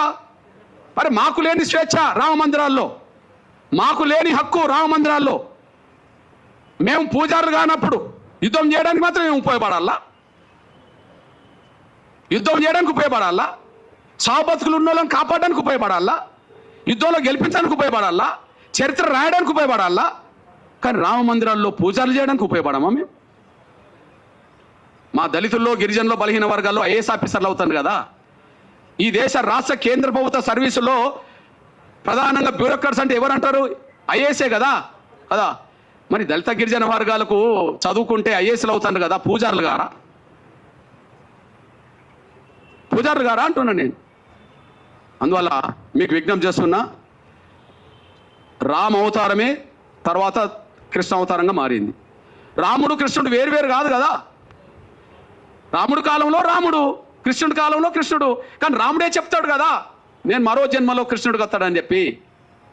మన నమ్మకం మన విశ్వాసం, మన నమ్మకం, మన విశ్వాసం. నేను అంటున్నా, కృష్ణుడు ఎవరా? కృష్ణుడు మా యాదవ, మా బీసీ బిడ్డే కదా, వరుసకు మాకు బావవుతాడు, వరుసకు మాకు బావవుతాడు కాదని చెప్పానండి, వరుసకు మాకు బావవుతాడు కాదని చెప్పానండి. రాముడు రావణ మధ్యలో జరిగిన యుద్ధము 1000 మంది చచ్చిపోయినరు కదా, 18 రోజులు జరిగింది. కానీ మా ఆది జాంబవుడును కృష్ణుడి మధ్యలో ఒక గృహంలో జరిగిన యుద్ధం 28 రోజులు జరిగింది. ఏ యుద్ధం ఎక్కడ పెద్దది? ఇద్దరి మధ్యలో జరిగింది. ఎవరు ఓడలే, ఎవరు గెలవలే. మా ఊడు ఎంత గట్టి ఓడో చూడండి. ఎవరు ఓడలే, ఎవరు గెలవలే. లాస్ట్కు మా వాడు అనుకుంటాడు జాంబవుడు, అరే నీ అమ్మ, ఈ దేశంలో ఈ ప్రపంచంలో నన్ను ఓడించేటోళ్ళు ఎవరై ఉంటారంటే, ఓహో రాముడి కాలంలో నేను అడిగాను, రాముడితో యుద్ధం చేస్తాను అన్నప్పుడు, ఇంత మనం చేసుకున్నాం కదా రాముడి యుద్ధం, నీకు ఈ జన్మలో వద్దు కానీ నీకు వచ్చే జన్మలో కృష్ణుడు అయిపోతే అప్పుడు నీకు ఏదో రకంగా యుద్ధం చేద్దాంలే అని అంటే, ఇంతకాలం నాతో యుద్ధం చేస్తున్నాడు అంటే ఆయన రాముడే అని చెప్పి, నువ్వు దేవుడి అవతార పురుషుడు కాబట్టి నాతో ఇంత యుద్ధం చేసావు అని చెప్పి మళ్ళీ కాంప్రమైజ్ అయ్యి మళ్ళీ రాముడు ఆ కృష్ణుడికే కదా మా జాంబవతిని మా అక్కనిచ్చింది. ఈయన ఒక మణిహారం కోసం వెతుకులాట చేస్తూ, ఒక మణిహారం ఉన్నది, ఆ మణిహారం ఒక అతను మెడకేసుకొని వస్తుంటే సింహం తింటది. జాంబవంతుడు ఆ సింహాన్ని తీసి చంపి ఇది తీసుకొచ్చుకుంటాడు, బిడ్డకు దగ్గర ఆడుకుంటుంటాడు ఆ వస్తువు. ఈయన వెతుకుతూ వస్తుంటాడు, వెతుకుతూ జాంబవంతుడు కనిపిస్తాడు. జాంబవంతుడు కృష్ణుడి మధ్యలో యుద్ధం జరుగుతుంది, 28 రోజులు జరుగుతుంది, గుహలో జరుగుతుంది. యుద్ధంలో ఎవరు ఓడింది లేదు, గెలవలేదు. కాకపోతే మా జాంబవంతుడు అనుకుంటాడు, ఈ ప్రపంచంలోనే నాతో యుద్ధం చేసేవాళ్ళు ఎవరు లేరు, ఎవరైనా చేస్తుంటే దేవుడి రూపమే నా దగ్గరకు వస్తారు కాబట్టి, నేను గత జన్మలో నేను రాముడిని అడిగాను, కృష్ణుడికి వస్తాను కాబట్టి కృష్ణుడు అయినంటే నేనే అని చెప్పి ఆయన చెప్పుకుంటాడు. అప్పుడు బహుమానంగా ఏమిస్తాడు మా జాంబవంతుడు? ఎవరినిస్తాడు? ఎవరినిచ్చి పెళ్లి చేస్తాడు? మా జాంబవంతుడి నుంచి పెళ్లి చేస్తాడు. ఇవంతా రామాయణం మహాభారతంలో ఉన్నది కదా. మరి జాంబవంతుడు మా బిడ్డ మా అక్కనిచ్చిందంటే ఎవరు మాకేమవుతాడో కృష్ణుడు చెప్పండి. మా జాంబవంతుడు మా పెద్ద ఆయన, మా పెద్ద నాన్న అనుకుందాం. మా జాంబవంతుడు బిడ్డ మాకు పెద్ద అక్కే కదా. మా పెద్ద అక్కను 8వ భార్యగా చేసుకున్నది మాకు కృష్ణుడే కదా. కృష్ణుడు మాకు బావ అవుతాడు కదా. మా బావ ఉన్న కాడ మేము ఎందుకు పూజారులం కావాలి? ఆయనకు అర్థమవుతుంది. మా బావ ఉన్న కాడ మేము ఎందుకు పూజారులు కావా? మా బావ దగ్గర కూడా మీరేనా మళ్ళీ పూజ వృత్తి చేయడానికి? రాముణ్ణి గెలిపిస్తాం, రాముణ్ణి కాపాడుతాం, మళ్ళీ ఆయన దగ్గర ఉండొద్దు, మేము ఇటు పోవద్దు, ఆడు ఉండొద్దు. ఇది పెద్ద డ్రామా వీళ్ళది. ఎడిపోవద్దు, వీడు మతం మార్చుకోవద్దు, మళ్ళీ వీడు ఉండద్దు, ఈ పూజారి కాడికి రావద్దు. ఇది చెల్లదు. రాముడితో మాకున్న సంబంధాలు మీకెక్కడి? కృష్ణుడితో మాకున్న సంబంధాలు మీకెక్కడి? రాముడితో మాకున్న సంబంధాలు మీకెక్కడి? వాల్మీకి రామాయణ ప్రకారంగా. కృష్ణుడితో మాకుండబడే బంధుత్వం మీకెక్కడిది? మహాభారత పరంగా కదా. కేవలం కుల వ్యవస్థ ఉండడం వల్ల కుల వ్యవస్థ మొదలైంది. కుల వ్యవస్థ ఉండడం వల్లనే కుల వ్యవస్థ మొదలైంది. రాముడికి కులానికి సంబంధం లేదు అంటున్నాం కదా. మరి ఎట్లా వచ్చిందో దాన్ని తొలగించుకోవాలి కదా. కృష్ణుడికి కులానికి సంబంధం లేదన్నాం కదా, మరి ఎట్లా వచ్చిందో తొలగించుకోవాలి కదా. ఆ కుల వ్యవస్థ ప్రభావం మన దేశాన్ని ముంచింది కదా. అఖండ భారత్ లేకుండా చేసింది కదా. ఉన్న భారత్ కూడా లేకుండా పోయింది కదా. ఈ కుల వ్యవస్థను ఇంకా కొనసాగితే ఇంకో 100 ఏళ్లకు ఉన్న భారత్ ఉంటుందని గ్యారంటీ లేదు కదా. ఇది చెప్తున్నాను ఆయన, అది ఆలోచించుకోండి. మరి ఉన్నాం నిజం, ఎవరన్నా ఏమనుకోండి, నా అభిప్రాయం ఇది. అందువల్ల ఇది రాజ్యాంగ విరుద్ధమైన తీర్పు, రాజ్యాంగ విరుద్ధమైన ఆర్డర్. ఓకే, ఇది వివక్షతో కూడిన తీర్పు, వివక్షతో కూడిన ఆర్డర్. ఇది ఆర్టికల్ 25, ఆర్టికల్ 14, 15 ప్రకారం రాజ్యాంగ విరుద్ధం తీర్పు. పోనీ అంబేద్కర్ అభిప్రాయానికి విరుద్ధం, కమిషన్లో కూడా విరుద్ధం కదా.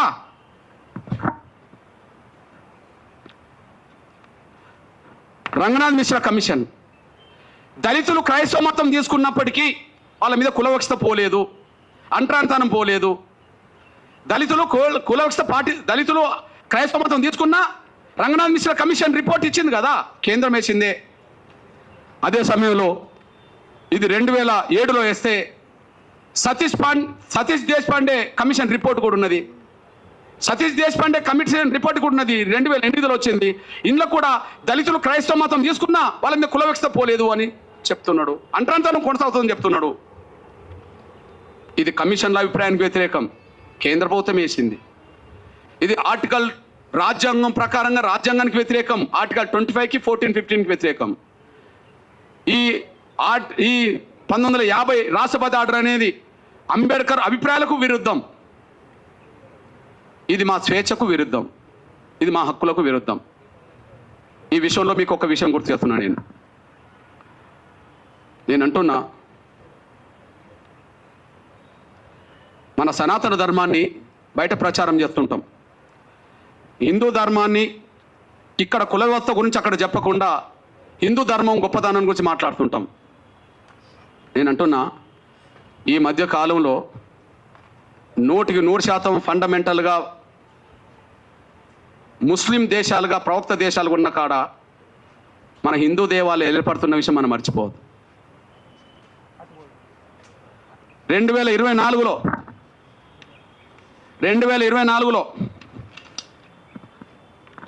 యునైటెడ్ అమిరేట్స్ అబుదాబిలో మన ప్రధానమంత్రి గారు 2024 ఫిబ్రవరి 14 అబుదాబిలో ప్రధానంగా హిందూ దేవాలయాన్ని ప్రారంభించి వచ్చిన విషయం మనం మర్చిపోవద్దు. చూడండి, ఆ ఆలయము 27 ఎకరాల్లో నిర్మించబడ్డది. యుఏ ప్రభుత్వం భూమి ఇచ్చి మద్దతు ఇచ్చింది. ఇది హిందూ ముస్లిం దేశాల సాంస్కృతిక సంబంధాలకు చిహ్నంగా నిలబడ్డది. ఏ దేశంలో? గౌరవ ప్రధానమంత్రి నరేంద్ర మోడీ గారు ఎక్కడికి వెళ్ళాడు? మన ప్రధానమంత్రి గారు అక్కడ హిందూ దేవాలయాన్ని ప్రారంభించడానికి వెళ్ళాడు కదా. అక్కడ హిందూ దేవాలయాన్ని ప్రారంభించడానికి వెళ్ళాడు కదా. అక్కడ 27 ఎకరాల్లో మన హిందూ దేవాలయాన్ని నిర్మించుకున్నారు కదా. దానికి అక్కడ ఉండబడే ముస్లిం ప్రభుత్వమే భూమి 27 ఎకరాల భూమి ఇచ్చింది కదా. ఆ ప్రారంభోత్సవానికి అక్కడ ఉండబడే రాజు కూడా వచ్చాడు కదా. ఏ రాజు? ముస్లిం రాజే కదా. ఆడ ప్రారంభోత్సవానికి ముస్లిం రాజే వచ్చాడు కదా. ఇప్పుడు పాశ్చాత్య దేశాలు అమెరికా క్రైస్తవ దేశం అని మనం అంటున్నాం అనుకోండి, అక్కడ హిందూ దేవాలయాలు కట్టుకుంటే ఎవరు అడ్డం పడలేదు కదా. ఆడ ఫలాని మతం ఉంటేనే మీకు ఉద్యోగాలు ఇస్తామని చెప్పలేదు కదా. అమెరికా పౌరుగా ఎవరు సభ్యత్వం తీసుకున్నా ఆడ కులంతో మతంతో ఏదంతో సంబంధం లేకుండా, ఆడ కులమైనతో లేదు, ఏ మత విశ్వాసాలతో సంబంధం లేకుండా అన్ని రైట్స్ అమెరికా ఇస్తున్నది కదా. అమెరికా అన్ని రైట్స్. ఇప్పుడు మన తెలుగు ప్రజల్లో బాగా చదువుకున్న పిల్లలు, ఉన్నత వర్గాల పిల్లలు ఎక్కడికి పోవాలనుకుంటారు? అమెరికాకు పోవాలనుకుంటున్నారు. ఇక్కడ పోయేటోళ్ళందరూ ఎవరు? మెజారిటీ హిందువులు. ఆడ ఉద్యోగాలు చేసే వాళ్ళు ఎవరు? ఇక్కడ నుండి పోయి హిందువులే. మీరు హిందువులు కాబట్టి మీకు ఉద్యోగాలు ఇవ్వము అని చెప్పి, గ్రీన్ కార్డు ఉంటే మీకు ఇస్తాము అనేది ఎవరైనా వాళ్ళ భారత పౌరు, ఈ దేశం భారత పౌరులకు ఇస్తుంది, ఇంకోరికి ఇవ్వదు కదా. ఆడ అమెరికా, ఇండియా నుంచి అమెరికా పౌరులుగా మారినా కూడా వాళ్ళకి ఇస్తుంది కదా. నీ కులం నీ మతం ఇతర అడగదు కదా. అంటే మనం మత విశ్వాసాల పేరుతో కుచించుకోబోతున్నాం. ఆ కుచించుకునే మనస్తత్వాన్ని తగ్గించుకోవాలా. విశాలమైన హృదయం రావాలి, విశాలమైన మనస్తత్వం రావాలి. ప్రపంచ మానవులు ఎవరు ఏ విశ్వాసాన్ని కలిగి ఉన్నా అందరూ సమానమే అనే భావనతో ఉండాలి.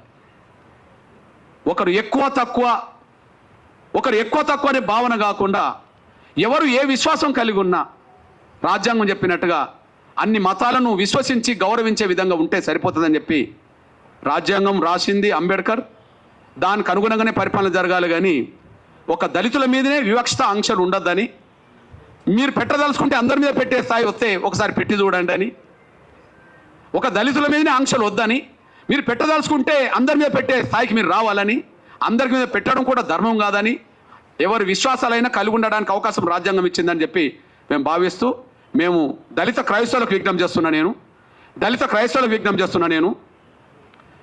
100 ఏళ్ల నుండి ఈ సమస్య పరిష్కారం కాకపోవడానికి కారణం ఏంది? 100 ఏళ్ల నుండి ఈ సమస్య పరిష్కారం కాకపోవడానికి కారణం ఏంది? 1950లో హిందువులు తప్ప మిగతా వాళ్ళందరూ ఎస్సీలు కాకుండా పోయారు. కానీ పంజాబ్లో అక్కడ దళిత సిక్కులు యుద్ధం చేశారు. వెంటనే 56లో దళిత సిక్కులు ఎస్సీ హోదా సంపాదించుకున్నారు. 1990 వచ్చేటప్పటికి దళిత బౌద్ధులు పోరాటం చేశారు.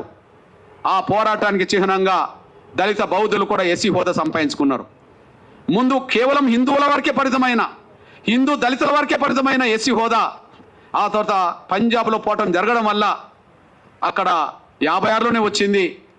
మహారాష్ట్ర కేంద్రంగా న్యాయ బౌద్ధులు మేము దళితులము, మా హోదా దళిత హోదా ఉండాలని చెప్పుకోవడం చేస్తే మహారాష్ట్ర కేంద్రంగా ఇవాళ ఎస్సీ హోదా దేశవ్యాప్తంగా బౌద్ధులు సంపాదించుకున్నారు. ఇక్కడ చెప్పదలుచుకున్నది ఏంటంటే పంజాబ్ దళితులు పంజాబ్కే పరిమితం ప్రధానంగా. నయా బౌద్ధులు మహారాష్ట్రలోనే ఎక్కువ మంది ఉన్నారు అంబేద్కర్ వల్ల. నేనంటున్నా ఒక్క రాష్ట్రంలో ఉండబడే పంజాబ్ దళితులు ఎస్సీ హోదా సంపాదించుకున్నారే పోరాటం చేసి. ఒక్క రాష్ట్రంలో మహారాష్ట్రలో ఉండబడే ప్రధానంగా దళితులు బౌద్ధులకు ఎస్సీ హోదా సంపాదించుకున్నారే. మరి దేశవ్యాప్తంగా అన్ని రాష్ట్రాల్లో దళిత క్రైస్తవులు ఉన్నారు, ఎస్సీ హోదా ఎందుకు సంపాదించుకోలేకపోయారు? ఒక్క రాష్ట్రంలో ఉండబడే పంజాబ్ దళితులు ఎస్సీ హోదా సంపాదించుకోవడానికి ఏం చేశారు? వాళ్ళు పోరాటం చేశారు. మహారాష్ట్రలోనే నయా బౌద్ధులుగా ఉండబడే దళితులు వాళ్ళు ఎస్సీ హోదా సంపాదించుకోవడానికి ఏం చేశారు? పోరాటం చేశారు. అంటే ఒక్క రాష్ట్రంలో ఉండబడే దళిత సిక్కులకు సాధ్యమైనప్పుడు ఎస్సీ హోదా, ఒక్క రాష్ట్రంలో ఉండబడే మహారాష్ట్ర బౌద్ధులకు ఎస్సీ హోదా సాధ్యమైనప్పుడు దేశంలో ముఖ్యంగా దక్షిణాది రాష్ట్రాల్లో అన్ని రాష్ట్రాల్లో దళితులు క్రైస్తవులుగా ఉన్నారు కదా, మరి అన్ని రాష్ట్రాల్లో దళిత క్రైస్తవులు ఎస్సీ హోదా సాధించుకోకపోవడానికి కారణం ఇది అన్నప్పుడు వాళ్ళకి వీళ్ళకు తేడా ఏంటంటే వాళ్ళు ఒక్కొక్క రాష్ట్రంలోనే ఉన్న వాళ్ళు పోరాటం సాధించారు, కానీ ఇక్కడ పోరాటం కాకుండా ప్రార్థనకు పరిమితమయ్యారు. చర్చిల్లోనే ప్రార్థన చేస్తారు కానీ బయటకు వచ్చి పోరాటం చేస్తలేరు. వీళ్ళకు నేర్పింది కూడా అగ్రకుల బ్రాహ్మణులే, మీరు పోరాటం చేయదురా నాయన అని చెప్పి. ఎందుకంటే కుట్ర చేసింది వాళ్ళే, పోరాటం చేయొద్దని చెప్తున్నది వాళ్ళే. ఎస్సీలు కాకుండా కుట్ర చేసింది అగ్రకుల క్రైస్తవులే, ఇప్పటికీ వాళ్ళే. కొన్ని కోట్ల మందిని ప్రభుత్వం చేసే ఈ అగ్రకులాలకు సంబంధించిన ఫాదర్లు, పాస్టర్లు వాళ్ళ ప్రార్థన మందిరాల్లో దళితులు క్రైస్తవులుగా మారితే వాళ్ళని దళితులుగా లేకుండా చేయడం అనేది న్యాయం కాదని చెప్పి అన్ని వర్గాల క్రైస్తవులను ఎందుకు బయటికి రప్పిత్తలేరు? అంటే దళిత క్రైస్తవులు వాళ్ళ హక్కులు కోల్పోవాలి, వీళ్ళు బానిసలుగా వీళ్ళ దగ్గర మిగిలాలి. వాళ్ళ హక్కులు కోల్పోవాలి, వాళ్ళు బానిసలుగా మిగిలాలి. అంటే బానిసలుగా మిగిల్చుకోవడం కోసమే అగ్రకుల క్రైస్తవ ఫాదర్లు, పాస్టర్లు వాళ్ళ దశమ భాగం మాత్రం రప్పించుకుంటారు. ఇక్కడ మీ అన్నగా ఒక విషయం గుర్తు చేస్తున్నా నేను, భారతదేశ దళితులు ముగ్గురిని స్ఫూర్తిదాయకంగా తీసుకోవాలి దళిత క్రైస్తవులు. నేను ఇప్పటికీ హిందూ మతంలోనే అంబేద్కర్ ఉన్నప్పటికీ దళిత క్రైస్తవుల గురించి మాట్లాడింది. ఆయన బౌద్ధ మతం తీసుకున్నది 56లో కదా, అక్టోబర్ 14లో కదా. అంతకుముందు వరకు మాట్లాడిన ఇవన్నీ ఉన్నాయి కదా. ఒక 10 సెంటర్లో మాట్లాడిండు, అప్పటికైనా హిందూనే. కానీ పై చేయి ఎవరిదైంది? కమ్యూనల్ అవార్డు వచ్చినప్పుడు పై చేయి ఎవరిదైంది? గాంధీ వారసులదే అయింది. అంబేద్కర్ కానివ్వలే, కమ్యూనల్ అవార్డు ఉండనివ్వలే. దళిత క్రైస్తవుల అంశం వచ్చినప్పుడు పై చేయి ఎవరిదైంది? గాంధీ వారసులదే అయింది. క్రైస్తవుల్లో కూడా బ్రాహ్మణుల అగ్రకులాలదే అయింది, దళితులది కానివ్వలే కదా. అయితే మళ్ళా విజ్ఞప్తి చేస్తున్నాను, ఈ భారతదేశ దళిత క్రైస్తవులు ముగ్గురిని ఆదర్శంగా తీసుకోవాలి. ఈ దేశంలోనైతే అంబేద్కర్ని ఆదర్శంగా తీసుకోండి. ఎక్కడ రాజీ పడకుండా యుద్ధం అయితే చేశాడు, నమ్ముకున్న వాళ్ళకు న్యాయం అయితే చేశాడు. మీరు ప్రపంచంలో ఉన్న వాళ్ళను మరో ఇద్దరిని తీసుకోండి, వాళ్ళు క్రైస్తవులే. ప్రపంచంలో మరో ఇద్దరిని తీసుకోండి, వాళ్ళు క్రైస్తవులే. నల్ల జాతీయుల ప్రేమికుడు, నల్ల జాతీయుల ఆరోగ్య దైవం ఎవరు? నెల్సన్ మండేలా క్రైస్తవుడే. ఒక చేతిలో బైబిల్ ఉన్నమాట నిజమే, కానీ ఒక చేతిలో పిడికిలతో యుద్ధం చేశాడు, పిడికిలు బిగించి యుద్ధం చేశాడు. బైబిల్ అనేది విశ్వాసానికి గుర్తు, పోరాటం అనేది నీ హక్కులు సాధించుకోవడానికి గుర్తు. బైబిల్ అనేది నీ విశ్వాసాన్ని గుర్తు, పోరాటం అనేది నీ హక్కులు సాధించుకోవడానికి గుర్తు. ఆడ విశ్వాసం క్రైస్తవుడే, యేసుక్రీస్తు నమ్ముకున్నవాడే నెల్సన్ మండేలా. కానీ పోరాటం చేసి దక్షిణాఫ్రికాలో నల్ల రాజ్యం తీసుకొచ్చేశాడు. దక్షిణాఫ్రికాలో నుంచి పాశ్చాత్యులను లేకుండా చేశాడు, పాశ్చాత్య పరిపాలన లేకుండా చేశాడు. అది ఎలా సాధ్యమైంది? అది ఎలా సాధ్యమైంది? విశ్వాసం ఒక్కటే సరిపోలే, పోరాటం దానికి కలిసి వచ్చింది. విశ్వాసం ఒక్కటే సరిపోలే, పోరాటం దానికి కలిసి వచ్చింది. అట్లనే ఒకసారి అమెరికాలో చూడండి. అమెరికాలో నీగ్రోల నాయకుడు ఎవరు? నల్ల జాతి వాళ్ళ నాయకుడు ఎవరు? Martin Luther king. ఆయన ఒక పాస్టరే కదా, ఆయన పాస్టర్ అయి కేవలం నల్ల జాతీయులకు చర్చిలో బోధనలు మాత్రమే చేయలే, తెల్ల నల్ల జాతీయుల మధ్యలో వివక్ష ఉండొద్దని చెప్పి బయట పోరాటం కూడా చేశాడు. ఆ పోరాటం తెల్ల నల్ల జాతీయుల మధ్యలో వివక్ష లేని వ్యవస్థగా ఆడ రాజ్యాంగంలో రాయబడ్డది.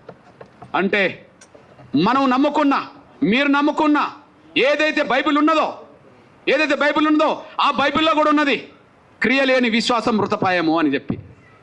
క్రియలేని విశ్వాసం మృతపాయం అని చెప్పి బైబిల్ చెప్తున్నది.